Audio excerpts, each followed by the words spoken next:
ராமானுஜதயா பாத்திரம் ஞான வைராகியபூஷணம் ஸ்ரீமத்வேங்கடநாதார்யம் வந்தே வேதாந்த தேசிகம் லக்ஷ்மீநாதசமாரம்பாம் நாதயாமுனமத்யமாம் अस्मदाचार्यपर्यन्तां वन्दे गुरुपरम्परां यो नित्यमच्युतपदाम्बुजयुग्मरुग्म व्यामोहतस्तदितराणि तृणाय मेने अस्मद्गुरोर्भगवतोऽस्य दयैकसिन्धोः रामानुजस्य चरणौ शरणं प्रपद्ये वेदान्तदेशिकयतीन्द्रकटाक्षलब्धत्रयन्तसारमणवद्य गुणम्बुदाग्रयम् नारायणाध्येयति धुर्यकृपाभिषिक्तं श्रीरङ्गनाथयतिशेखरमाश्रयामः श्रीमते श्रीवंशटकोपश्रीरङ्गनाथयतीन्द्रमहादेशिकाय नमः अस्मद्गुरुभ्यो नमः अस्मत्परमगुरुभ्यो नमः अस्मत्सर्वगुरुभ्यो नमः அனைவருக்கும் அடியேனுடைய நமஸ்காரங்கள். சித்திரை திருவாதிரை திருநக்ஷத்திரம் கூடிய சுபதினத்தில் நம் ஆச்சாரிய சார்வபௌமரான பகவத் ராமானுஜர் அவருடைய திருவவதார தினம் என்று இதை வைபவமாக கொண்டாடும் வகையில் காரே கருணை ராமானுசா என்ற இந்த பதிவின் மூலம் நாம் இப்போ அனுபவிக்க போறோம். எம்பெருமானை விட பெரியது அவனுடைய கருணை. அதாவது அந்த கருணைக்கு அழகான ஒரு உருவம் கொடுத்து நம்ம அனுபவிக்கணும் அப்படின்னா ஆழ்வார்களாகவும் ஆச்சாரியர்களாகவும் அனுபவிக்கலாம். ஏன்னா காருண்ய காந்திகளாக திகழ்பவர்கள் ஆழ்வார்களும் ஆச்சாரியர்களும். இந்த பிரபஞ்சமே இந்த கருணையை தான் நம்பி இருக்கு. சுவாபாவிகமாகவே பெருமாளுக்கு இந்த கருணை அமைய பெற்றிருக்கு. ஏன்னா நம்மையும் உஜ்ஜீவிக்க அந்த ஆச்சாரிய சம்பந்தத்தை ஏற்படுத்தி கொடுத்து மோட்சம் வரை அழைத்து செல்லக்கூடியவர் யார்? பெருமாளா? கிடையவே கிடையாது. பெருமாளினுடைய கருணை, அதாவது அந்த கருணையின் பாத்திரமாக திகழக்கூடிய ஆச்சாரியர்கள், அதுவும் ஆச்சாரிய சார்வபௌமன் என்று அழைக்கப்படக்கூடிய நம் பகவத் ராமானுஜர். இவர் ஸ்ரீமன் நாராயணனுடைய ஆதிசேஷனே, அதாவது நித்தியசூரிகளில் ஒருவரான ஆதிசேஷனே பகவத் ராமானுஜராக அவதரித்தார். சித்திரை திருவாதிரை நட்சத்திரத்தில் 1017 வருடம், அதாவது பிங்கள வருஷம் என்று தமிழில் கூறப்படுகிறது, சுக்ல பஞ்சமி திதியில் ஸ்ரீபெரும்புதூரில் கேசவ சோமயாஜி என்பவருக்கும் காந்திமதி அம்மாளுக்கும் அவதரித்தார். சம்சாரத்தில் உள்ள அனைவரும் உஜ்ஜீவனம் அடைய வேண்டும் அப்படிங்கிறது தான் அவருடைய ஒரே இலக்காக இருந்தது. மிக உயர்ந்த வைகுண்ட சாம்ராஜ்யத்தை அடைய வேண்டும், வைகுண்டம் புகுவது மன்னவர் விதியே அப்படிங்கிறது தான் அவர் ஒரு தீர்க்கமான கருத்தோடு இருந்தார். இந்த முக்தி மார்க்கத்தை அனைவருக்கும் எடுத்து கூறினார். நமக்காக அந்த மோட்ச சாம்ராஜ்யத்தை வாங்கியும் வைத்தார்.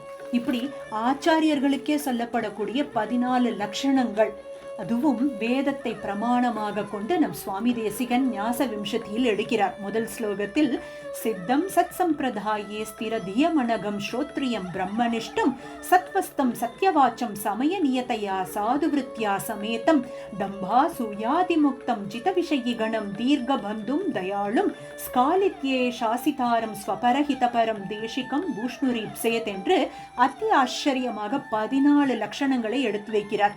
முதல் விஷயமாக சத் சம்பிரதாயத்தில் இருக்க வேண்டும் ஒவ்வொரு ஆச்சாரியனும். அதாவது அனாதியான சம்பிரதாயம் ஸ்ரீ வைஷ்ணவ சம்பிரதாயம், லக்ஷ்மிநாத சமாரம்பாம் என்று அந்த திவ்ய தம்பதிகளை பிரதமாச்சாரியனாக கொண்டு வளர்ந்தது இந்த சம்பிரதாயம். இந்த சம்பிரதாயத்தில் ஊறினவராக, விஷயம் தெரிந்தவராக, தானும் ஒரு ஆச்சாரிய சம்பந்தத்தோடு இருப்பவராக இருக்க வேண்டும். ஸ்திர தியம், ஸ்திரமான ஞானத்தோடு, ஆச்சாரியன் சொல்வதே சத்தியம் என்று நம்புவராக இருக்க வேண்டும். அனகம், தோஷம் இல்லாதவராக, கூடாத விஷயங்கள் அனைத்தையும் தவிர்ப்பவராக இருக்க வேண்டும். ஸ்ரோத்ரியம், வேதத்தை பூர்த்தியாக அத்தியனம் பண்ணவராக இருக்க வேண்டும். பிரம்மனிஷ்டம், அனுஷ்டானம், ஆராதனை, இப்படி அனைத்து விஷயங்களும் அந்த சர்வேஸ்வரனுக்காகத்தான். அந்த பிரம்மத்தை உணர்ந்தவராக இருக்க வேண்டும். சத்வஸ்தம், சத்வகுணத்தில் நிலை பெற்றவராக, சாத்விக விஷயத்தில் மிகுந்த ஈடுபாடு உடையவராக இருக்க வேண்டும். சத்தியவாச்சம், சத்தியத்தை பேசக்கூடியவராக, லௌகீகமற்று ஆச்சார அனுஷ்டானம் என்று தன்னுடைய வாழ்நாள் முழுவதும் சத்தியத்தை கடைபிடிப்பவராக இருக்க வேண்டும். சமய நியத்தைய சாதுவிருத்தியா சமேதம், சாதுவிருத்தியா சமேதம் என்றால் அனுஷ்டானம், சமய நியத்தைய என்றால் காலத்திற்கு தகுந்தாற்போல், அதாவது காலத்திற்கு தகுந்தாற்போல் அனுஷ்டானத்தை அனுஷ்டிப்பவராக இருக்க வேண்டும். தம்ப அசூயாதி முக்தம், கெட்ட குணங்கள் அற்றவராக, தற்பெருமை, பொறாமை, இப்படி தோஷமற்றவராக இருக்க வேண்டும். ஜித விஷயி கணம், இந்திரியங்களை ஜெயித்தவராக இருக்க வேண்டும். தீர்க்க பந்தும், சிஷ்யன் விஷயத்தில் பிரிக்க முடியாத பந்துவாக இருக்க வேண்டும். தயாளும் பரம கருணையோடு கூடியவராக ஒவ்வொரு சிஷ்யனுக்கும் தன்னுடைய தயையை வாரி வழங்குபவராக இருக்க வேண்டும். ஸ்காலித்யே சாசிதாரம், கைவிடாதவராக, திருத்தக்கூடியவராக.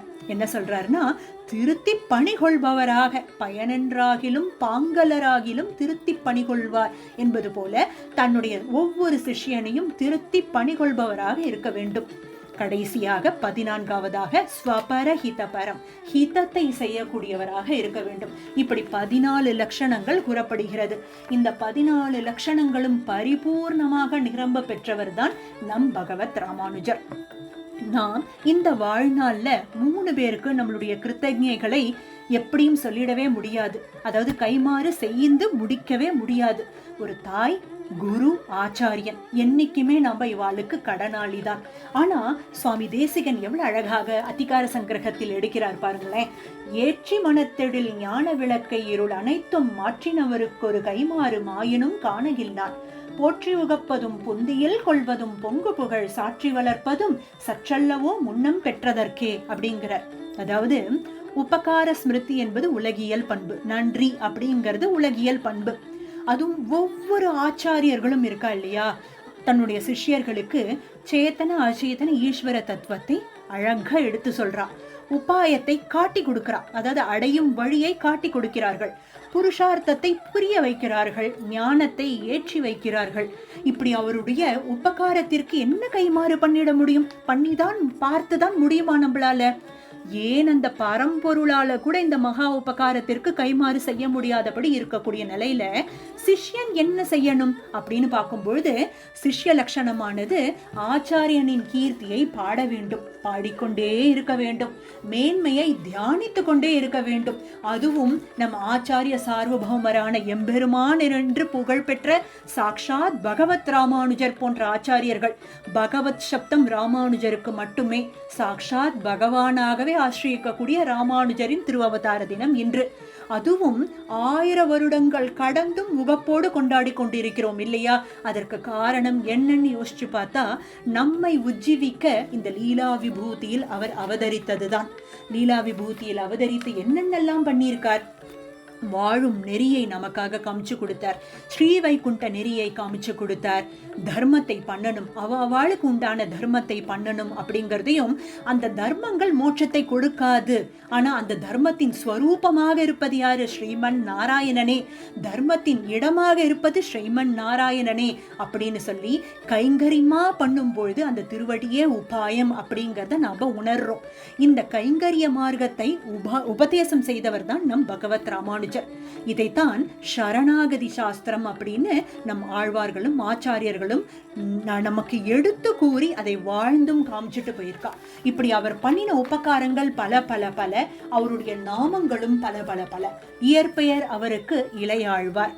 சந்நியாசிரமம் எடுத்த பிறகு ராமானுஜர் என்றும், திருக்கோட்டியூர் சென்று சரமஸ்லோகம், திருமந்திரம், அதனுடைய அர்த்தான விஷயங்களை பெற்று அஷ்டாங்க விமானத்தில் ஏறி உபதேசித்து என்ன உபதேசித்தார்? உய்ய ஒரே வழி எம்பெருமானுடைய திருவடிதான் அப்படின்னு எடுத்துக்காட்டி சொல்லும் பொழுது, எம்பெருமானார் என்னும் மாறி மாறி உருவாகி அழியக்கூடிய இந்த உலகமும் மாறாத அந்த நித்திய விபூதியான ஸ்ரீவைகுண்டத்தையும் தனது சொத்தாக உடையவராக இருப்பதால் உடையவர் என்பதையும், வேதவியாசர் பிரம்மசூத்திரத்திற்கு பாஷ்யம் எழுதியபடியால் ஸ்ரீபாஷ்யக்காரர் என்னும், திரேதா யுகத்தில் ராமனுக்கு கைங்கரியம் பண்ணினதால் லக்ஷ்மணன் என்றும், கலியுகத்தில் பகவத் ராமானுஜர் என்றும், சந்நியாசிகளுக்கு தலைவரானபடியால் யதிராசர் என்றும், இப்படி பல பல பல பல அழகிய திருநாமங்கள் அவருக்கு. அனைத்துலகும் வாழ பிறந்தவர் நம் பகவத் ராமானுஜர். நம் பகவத் ராமானுஜரினுடைய பெருமைகளை திருவரங்க தமுதனாரை விட, அவர் இயற்றிய ராமானுஜ நூற்றந்தாதி என்ற கிரந்தத்தை விட வேறு எதுவும் உசத்தியாக இருக்க முடியாது.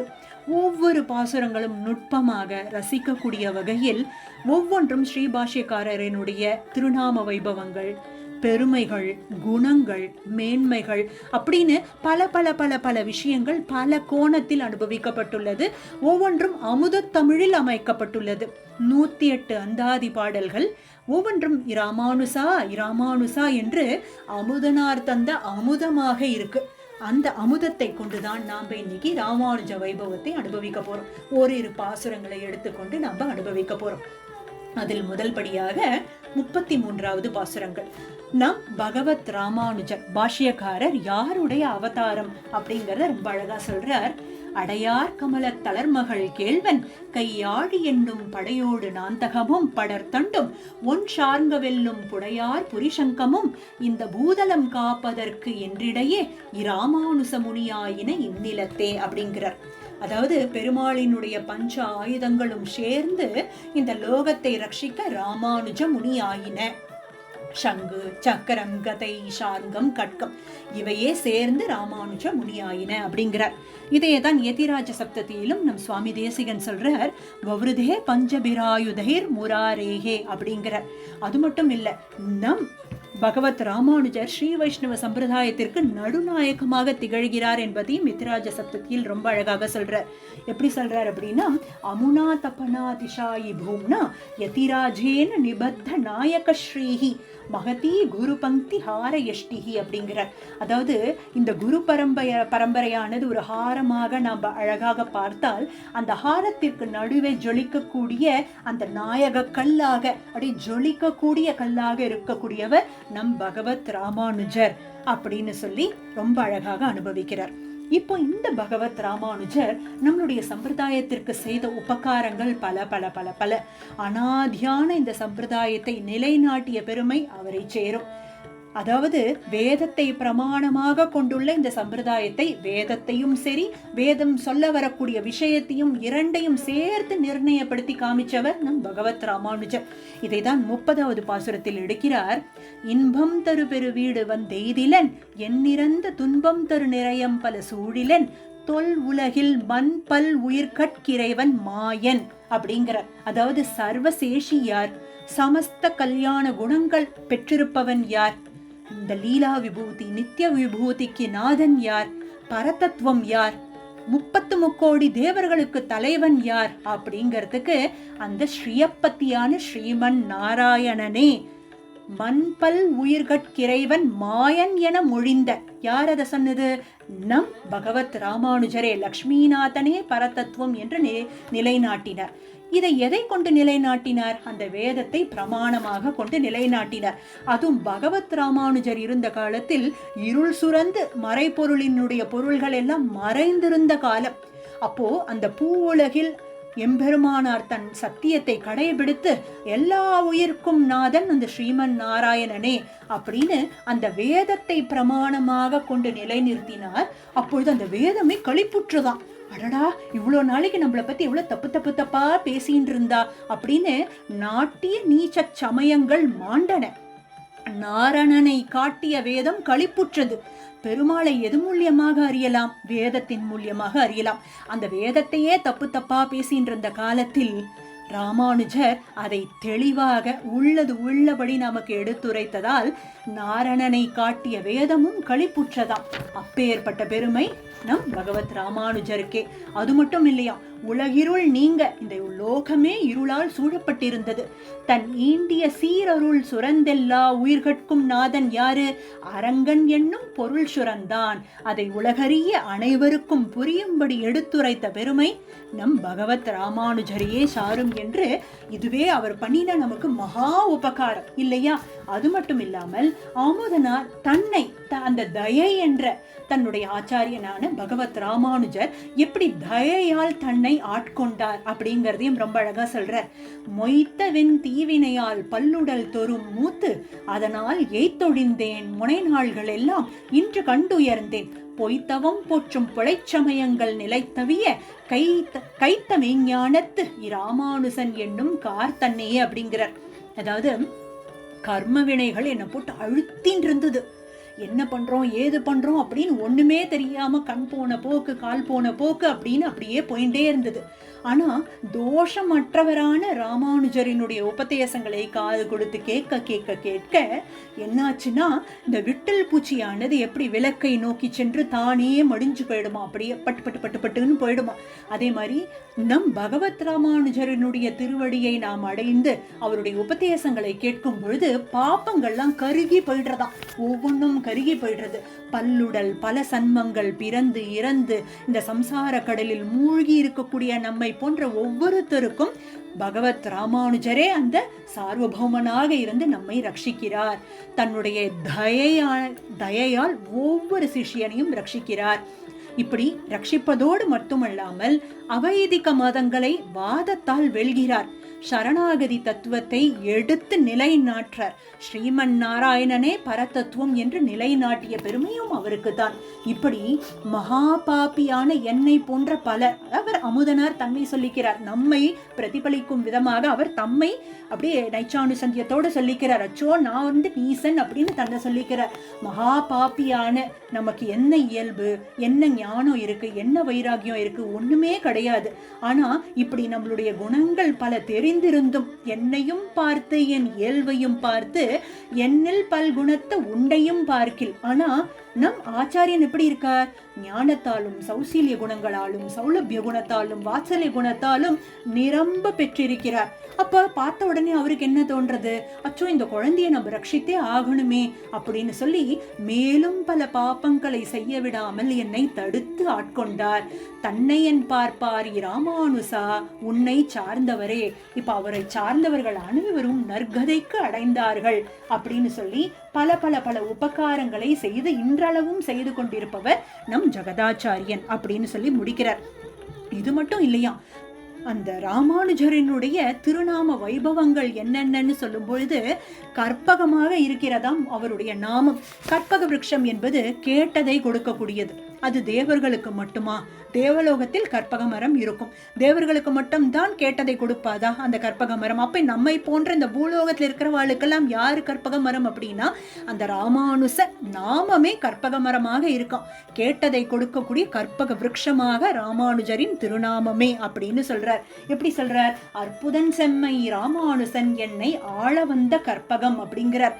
எனக்கு தானா தேடி வந்த கற்பகம். நாம கூட அவரை நோக்கி போறது இல்லையா, நம்மை தேடி வந்து நமக்கு எது நல்ல விஷயம்னு தெரிந்து வாரி வழங்கக்கூடிய கற்பகமாக, கருணையால் வந்த கற்பகமாக இருக்கிறார் பகவத் ராமானுஜர்.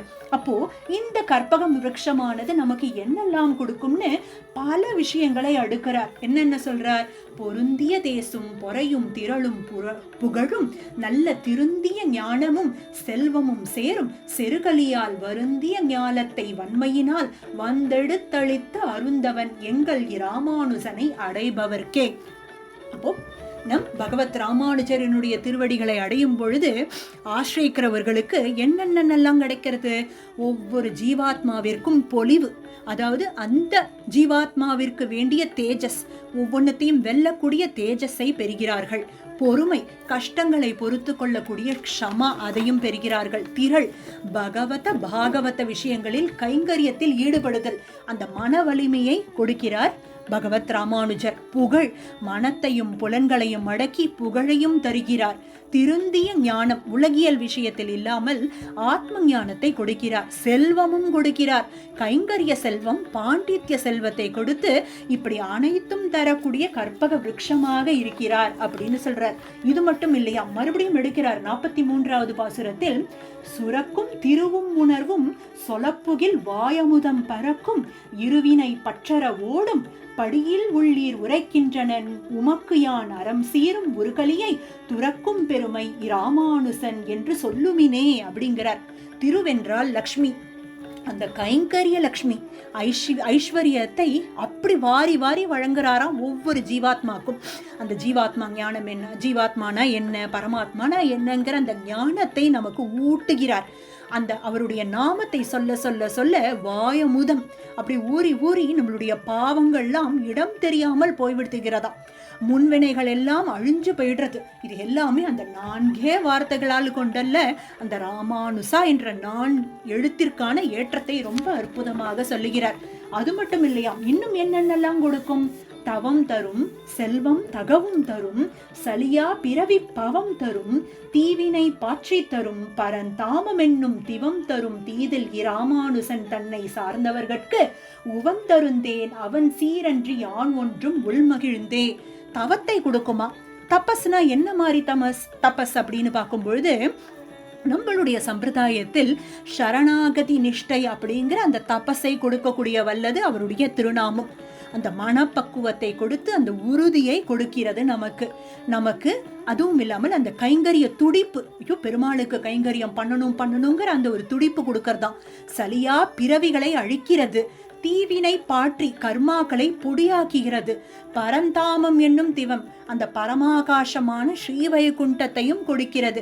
இப்படி அனைத்தும் தரும் ஸ்ரீவைகுண்டத்தையும் கொண்டு போய் சேர்க்கிற வரைக்கும் ஓயாது இந்த ராமானுசா என்ற இந்த கற்பக விருட்சம். அனைத்தையும் வாரி வழங்குவதற்காகவே இந்த பூலோகத்தில் வந்து அவதரித்தார். சரி, இப்படி கற்பக விருட்சகமாக இருக்கக்கூடிய நம் ராமானுச நாமமானது கார்முகில் கற்பகமாக இருக்கான். ஏன் அதை கார்முகில் கற்பகமாக அனுபவிக்கிறார் அமுதனார் அப்படின்னு பார்த்தா, கார்முகில் என்றால் பேதமற்று, அதாவது ஏழை பணக்காரன், உயர்ந்தவன் தாழ்ந்தவன், ஆண் பெண் அப்படின்னு எந்தவித பாரபட்சமும் இல்லாமல் அனைவருக்கும் அனைத்தும் கிடைக்க வேண்டும் அப்படிங்கிற எண்ணம் தான் அந்த கார்முகிலுக்கு, அந்த மேகத்திற்கு. இப்படி நம் ஸ்ரீபாஷ்யக்காரர் சாதாரண கற்பகமாக இல்லாமல் கார்முகில் கற்பகமாக, பேதம் இல்லாமல் அனைவருக்கும் அனைத்தும் கொடுப்பவராக, எல்லோருக்கும் பெய்யென பெய்யும் மழையாக இருக்கிறார். அதை தான் ரொம்ப அழகாக மழையோடு மேகத்தோடு ராமானுசரை ஒப்பிட்டு அனுபவிக்கிறார். காரே கருணை ராமானுசா, இக்கடலிடத்தில் யாரே அறிபவர் நின் அருளின் தன்மை, அல்லலுக்கே நேரே உறைவிடம் நான் வந்து நீ என்னை உய்த்த பின் உன் சீரே உயிர்க்குயிராய் அடியேற்கு இன்று தித்திக்குமே அப்படிங்கிறார். அதாவது கரிய மேகமாக, நீருண்ட மேகமாக இருக்கிறாராம் நம்மளுடைய பகவத் ராமானுஜர். நமக்கு அருள்மழையை பொழிவதற்காக அந்த வேதம்ங்கிற அந்த கடலில் இருந்து, ஆழ்வார்களின் அருளி செயல்களில் இருந்து மூழ்கி எடுத்து பல விஷயங்களை உபதேசம் மழையாக பொழிகிறாராம்.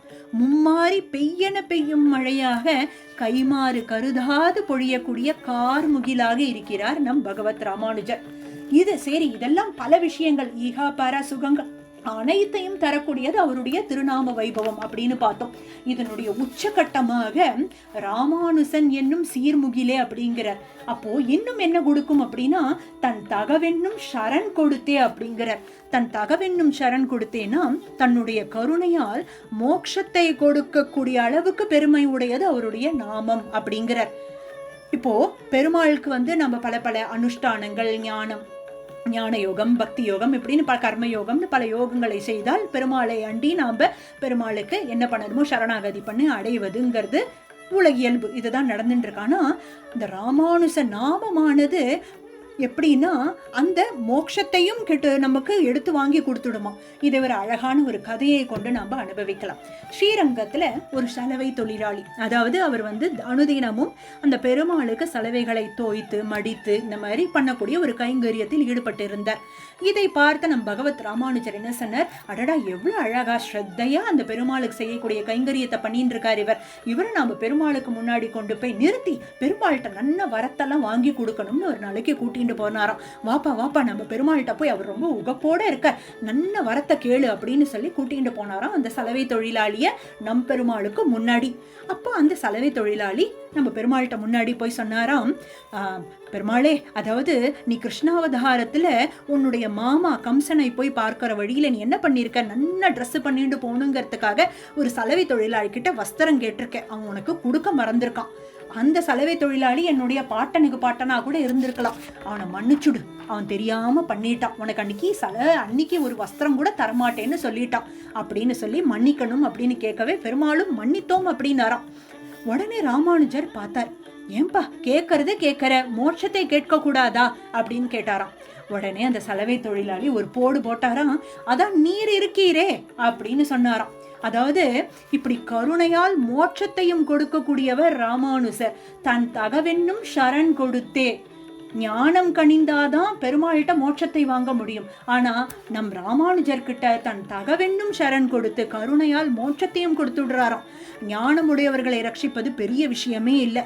பிரதிகூலனான என்னையும் அனுகூலனாக மாத்தி ரட்சிக்கக்கூடிய பெருமை அந்த பகவத் ராமானுஜருக்கு மட்டுமே.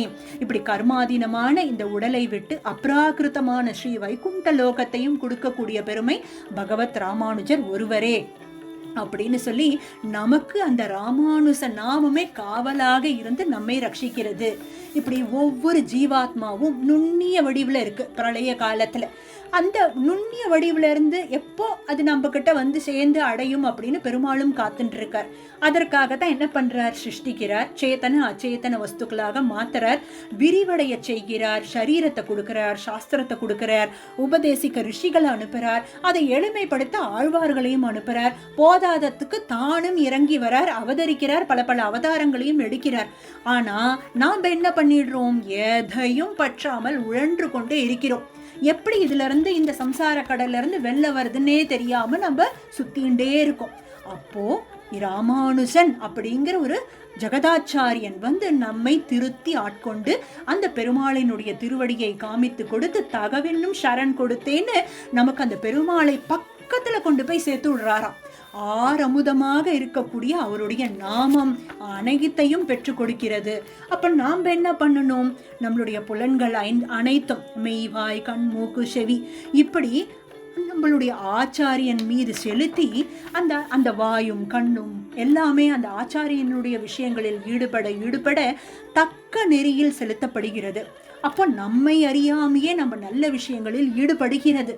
வாய் அந்த பெருமாளினுடைய நாமத்தை அழைக்கிறது, அந்த காதானது பெருமாளினுடைய ஸ்தோத்திரங்களை கேட்கிறது.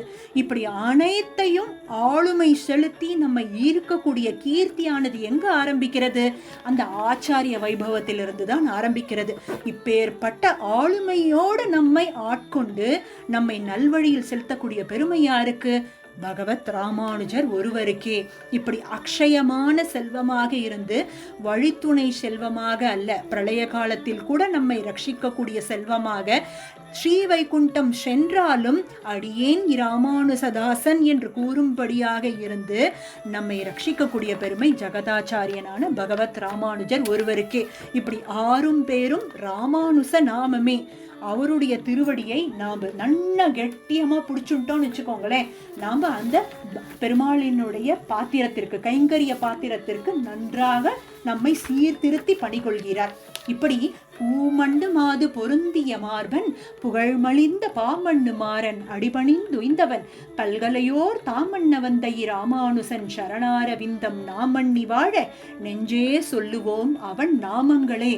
அவருடைய நாமங்களை செப்பினாலே போரும், அதுவே நம்மை அந்த பெருமாளிற்கு பக்கத்துல கொண்டு போய் சேர்த்துடும் அப்படின்னு சொல்லி, அங்கையல் பாய் வயல் தென்னரங்கன் அணியாக மண்ணும் பங்கைய மாமலர் பாவையை பொற்றுதும் பத்தியெல்லாம் தங்கியதென்னன் தழைத்து நெஞ்சே நம் தலைமிசையே பொங்கிய கீர்த்தி ராமானுசன் அடி பூமன்னவே. அடி பூமன்னவே, அதாவது ராமானுசரனுடைய திருவடி நம்மை அலங்கரிக்க அந்த பிராட்டி சமேதனாக இருக்கக்கூடிய ஸ்ரீமன் நாராயணனை பிரார்த்தித்து, ரங்கநாயகி தாயாரை பிரார்த்திக்கும் வகையில் அவர் திருவடியே கதி என்று நாம் அனைவரும் இருப்போமாக. அவர் நம்மை ரட்சிப்பார், அவருடைய நாமமே நம்மை ரட்சிக்கும் என்று அதி அற்புதமாக இந்த ராமானுஜ நூற்றாந்தாதியில் கொண்டாடப்படுகிறது.